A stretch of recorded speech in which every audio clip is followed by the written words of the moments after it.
Mambo vipi? Mimi naitwa Motek. Karibu katika channel yetu kwa ajili ya kupata taarifa mbalimbali za habari ambazo zinajiri huko ulimwenguni.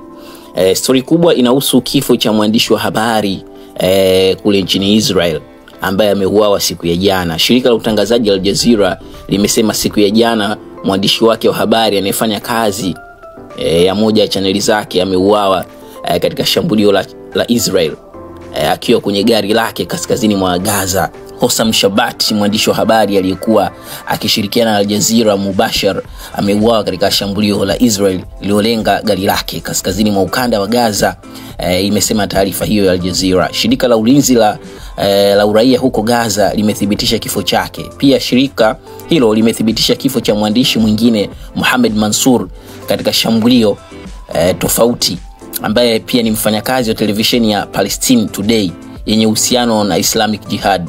Shirika hilo limesema Shabat alilengwa na shambulizi la ndege zisizokuwa na rubani za Israel katika gari lake siku ya Jumatatu mchana karibu na sheli ya mafuta katika mji wa kaskazini mwa Beit Lahia.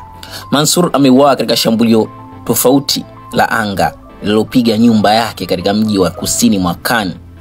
Mahmoud Basal, msemaji wa ulinzi wa raia, amesema kuwa shambulizi la anga yalilenga zaidi ya magari 10 katika maeneo mbalimbali ya ukanda wa Gaza. Katika taarifa ya jumuiya ya wanahabari wa Palestine imesema vifo vya Shabat na Mansour ni uhalifu uliorekodiwa kwenye rekodi ya ugaidi wa Israel.